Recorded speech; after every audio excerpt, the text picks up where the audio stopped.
ప్రచారం కూడా జరిగింది. నువ్వు భారీ మెజారిటీతోని తీసుకొనిరా నీకు మంత్రి పదవి ఇస్తా అని రేవంత్ రెడ్డి అన్నట్టు రాజగోపాల్ రెడ్డికి ఒక ప్రచారం అయితే జరిగింది మరి. వాస్తవానికి సీనియర్ నాయకుడు ఎప్పుడున్నా ఎలక్షన్లు అంటే పట్టుదలతో చేసే వ్యక్తి. గతంలో కూడా ఆయన కాంగ్రెస్ పార్టీ ఎమ్మెల్యే ఉండగా మరి ఎవరు కూడా ఎమ్మెల్యేకి రాజీనామా చేసి ఇంకో పార్టీలకు పోరు. అవును. అలాంటి వ్యక్తి రాజీనామా చేసి పార్టీకి ఎమ్మెల్యేకి రాజీనామా చేసి బీజేపీలో పోయి బీజేపీ నుంచి పోటీ చేసిండు. అంటే కమిట్మెంట్ మనిషికి. ఆయన ఉద్దేశం ఏంటంటే కేసీఆర్ని గద్దె దించాలి. ఆ రకంగా చూసిన తర్వాత మళ్ళీ కాంగ్రెస్ తోటే కేసీఆర్ని గద్దె దించే సాధ్యమని చెప్పి మళ్ళీ కాంగ్రెస్కి వచ్చి మంచి మెజార్టీతో గెలిచి మనం కూడా గెలిపించింది అన్న. అలాగే మీరు విప్పుగా ప్రభుత్వ విప్పుగా కొనసాగుతున్నారు. ఈ విప్పుగా ఎలా అనిపిస్తుంది మీకు? నాకు విప్ అనిపిస్తలేదు, ఎమ్మెల్యే అనిపిస్తలేదు. గెలిచినా కూడా సామాన్య కార్యకర్తని. అప్పుడు ఎట్లా జనాలు కలిసినో ఇప్పుడు అంతకు ఎక్కువ కలుస్తున్నా. అప్పుడు ఓన్లీ కొంతమందికే కలిసేది. ఇప్పుడు ఎమ్మెల్యే అయినాక 2,50,000 మంది ఓటర్లకు కూడా నేను అందరికీ ఎమ్మెల్యేనే. ఒక పార్టీ అని కాదు, అన్ని పార్టీలు నాకు ఓటేసారు. అక్కడ పార్టీలో ఖచ్చితంగా నాకు ఓట్లేసారు. గత అసెంబ్లీ చరిత్ర ఎప్పుడు చూసినా ఆలేరు మొదటి నుంచి అసెంబ్లీ చూస్తే కూడా ఎంతోమందికి కూడా 30,000 మెజార్టీ దాటలేదు. కానీ ఒక బీసీ బిడ్డగా 50,000 మెజార్టీ ఇచ్చారంటే అన్ని పార్టీలు కలిపేసారు.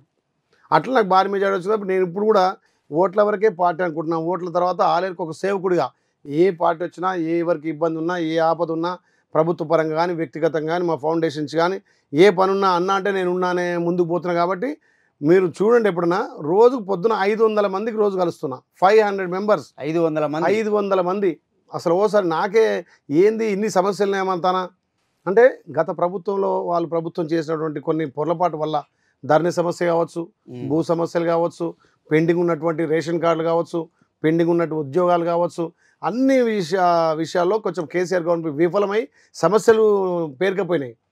అవి మన ప్రభుత్వం వచ్చాక ఒక్కొక్కటి ప్రభుత్వ పరంగా కానీ, ఇక్కడ ఉన్నటువంటి ఉద్యోగ సమస్యలు కానీ, అక్కడ ఉన్నటువంటి భూ సమస్యలు కానీ, ఈ ధరణి సమస్య ఒక్కొక్కటిగా తీర్చుకుంటూ రోజు 500 మెంబర్స్ వచ్చే వాటిలో ఎక్కువ ధరణి సమస్యల మీద వస్తున్నారు. ఓకే, మా భూమి ఇట్లా ఆ తగాలి. కాబట్టి ఇప్పుడు గౌరవ ముఖ్యమంత్రి దాని మీద ఒక కమిటీ వేసిండు. కమిటీ తోటి కూడా ధరణి సమస్య తీరుతుంది. కాబట్టి కొంచెం నిత్యం మీ ముందు అంటే మీ ఇంటి ముందు ఒక 100 మంది అనేది అర్జీలతో ఉండడం అనేది కూడా మనకు రిపోర్ట్ వచ్చింది. అంటే చాలా మంది పొద్దున్న నుంచి వెళ్ళి ఈ అర్జీలు పట్టుకొని రావడం అనేది.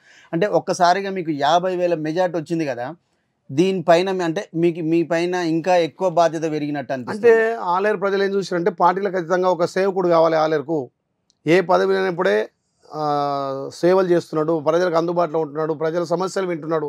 ఇతనికి మనం ఎమ్మెల్యే చేస్తే ఇంకా మన సమస్యలు ప్రభుత్వం నుంచి కొట్లాడి కూడా తీసుకొచ్చి ఆలేరుని అన్ని విధాలు అభివృద్ధి చేస్తాడనేది వాళ్ళ ఆకాంక్ష మేరకు అన్ని పార్టీలు ఈవెన్ బీజేపీ, టీఆర్ఎస్ కూడా నాకు ఓట్లేసారు. 50,000 మెజార్టీ నాటే జోక్. వాళ్ళు 2 సార్లు గెలిచి ప్రభుత్వ విప్గా ఉండి వాళ్ళు కూడా ఎన్నో వందల కోట్లు సంపాదించి ఎన్నో ప్రయోగాలు నా మీద చేసిరు. మా కాంగ్రెస్ వాళ్ళని కొంతమంది కొనుగోలు చేసిరు, కొందరిని ప్రలోభ పెట్టిరు, కొందరిని బెదిరించారు, కొన్ని పోలీస్ కేసులు పెట్టిరు.